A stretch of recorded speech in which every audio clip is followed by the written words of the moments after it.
Pourquoi sommes-nous convaincus que Dadis Camara est le responsable numéro 1 des massacres du 28 septembre 2009? Nous sommes au 4e épisode de la série intitulée Démonstration de culpabilité cas de Dadis Camara. Suivez.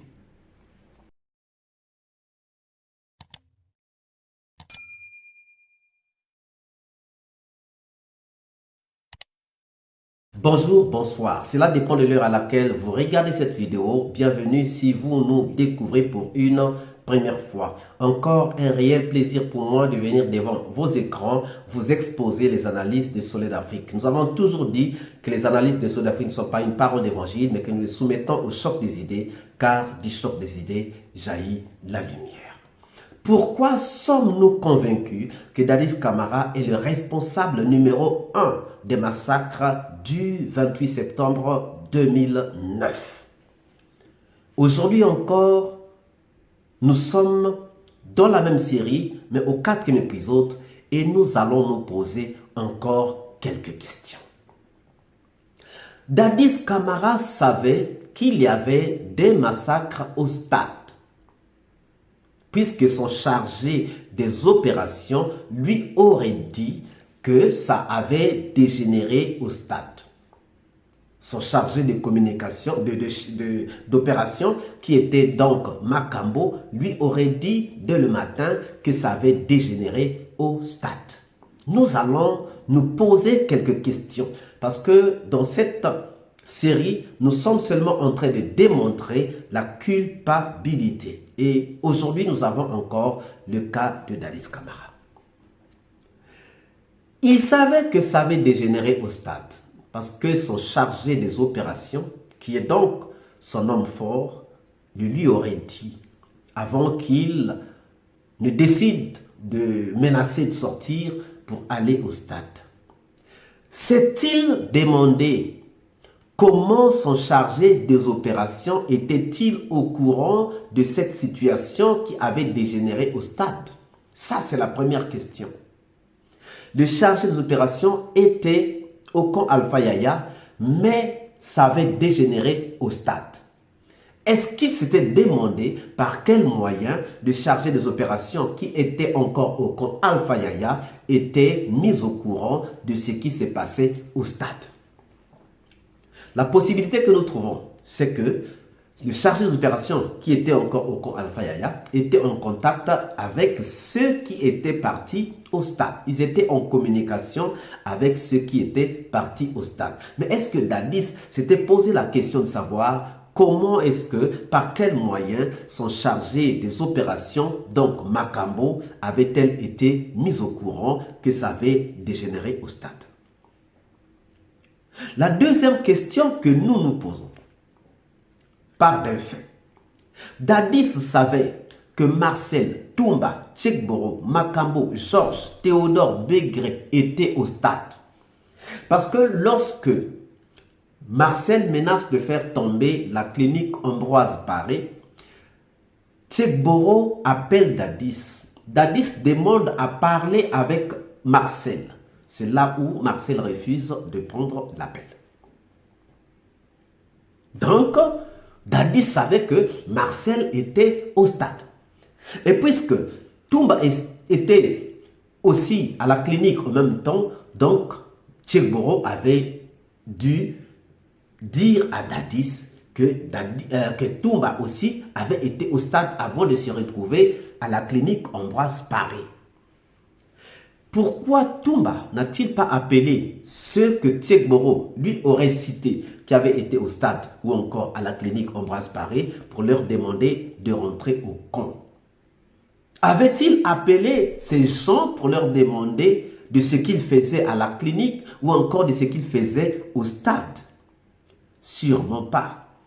Quelles mesures Dadis avait-il prises pour arrêter les massacres pendant qu'on lui dit qu'il y a des massacres au stade, puisque lorsque Tchekboro était avec Cellou Dalein Diallo, Tchekboro avait déjà appelé Dadis. Avant même que Tchekboro ne soit avec les Cellou Dalein Diallo, pendant qu'il était en train de discuter avec les gens pour négocier le report, il avait déjà fait le rapport à Dadis. Quelles mesures Dadis avait-il prises pour arrêter ces massacres? Quelles mesures Dadis avait-il prises pour rappeler à ces gens qui étaient au stade que leur place n'était pas au stade, mais que leur place était à la caserne, puisque ce jour-là avait été décrété journée chômée payée. Donc, les militaires devaient être casernés selon donc le communiqué du chef de l'état-major.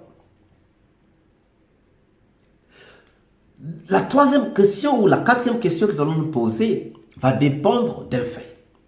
Alors que Dadis était au courant des massacres au stade, comment pouvait-il rester dans son bureau tranquille?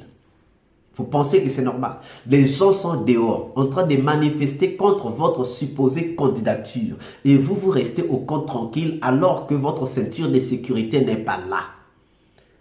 Vous croyez cela normal? Vous trouvez cela normal?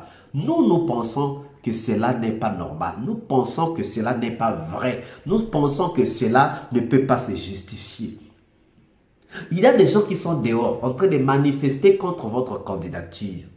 Et vous, votre ceinture de sécurité n'est pas autour de vous. Votre ceinture de sécurité se retrouve au stade. Mais vous restez au camp tranquille sans votre ceinture de sécurité. Ce n'est pas faisable. Ce n'est pas faisable. Comment donc pouvait-il rester dans son bureau tranquille? Comment donc n'avait-il pas demandé au ministre de la Défense de rentrer d'urgence puisqu'il se trouvait en mission hors de la ville?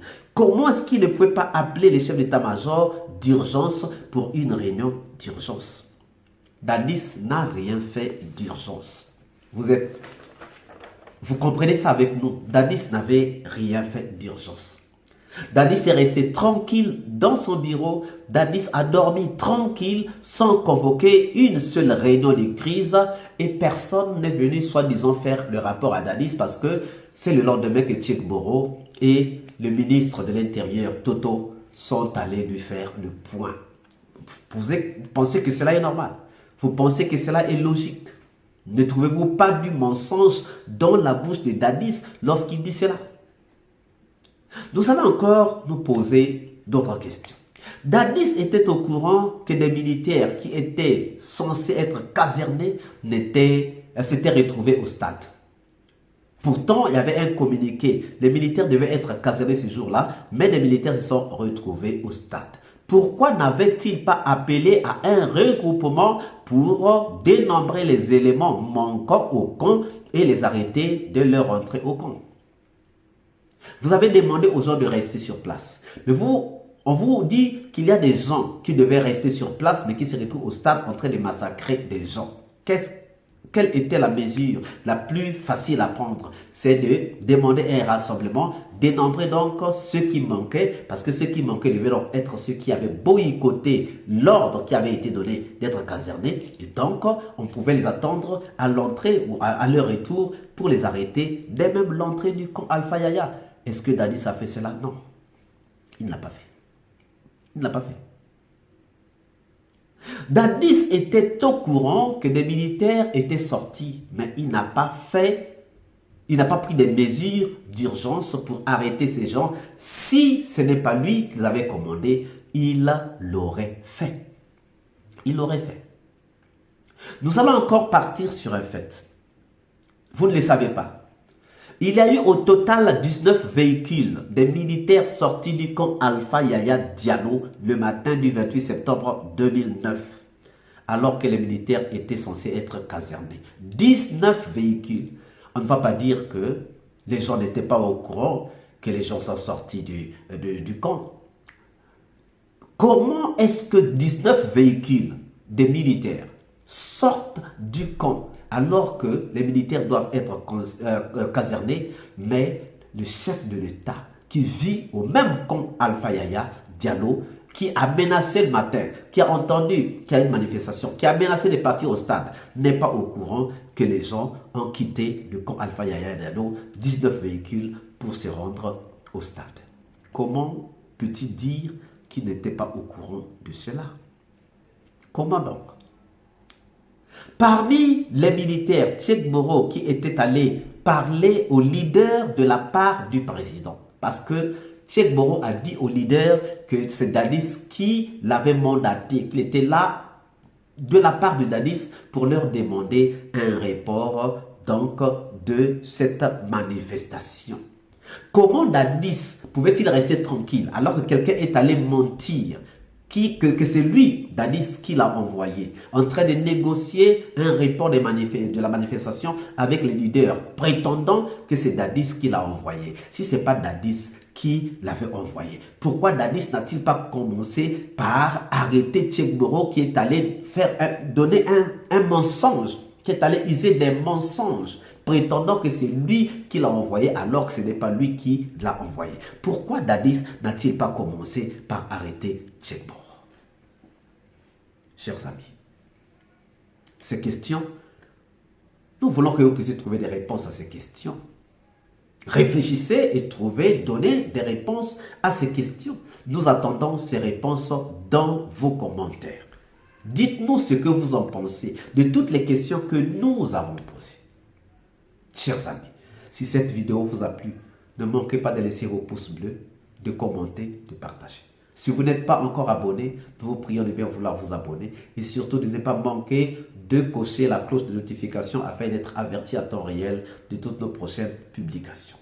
Pour ceux qui veulent rejoindre notre groupe WhatsApp, le lien se trouve en haut. Sinon, vous envoyez un message au numéro qui s'affiche et nous ferons le plaisir de bien vouloir vous intégrer. Si vous aimez l'Afrique, si vous voulez que l'Afrique soit développée, nous venons de lancer une deuxième chaîne, Vision d'Afrique Plus. Nous vous appelons à vous abonner. Quant à moi, je vous dis à très bientôt. Ciao.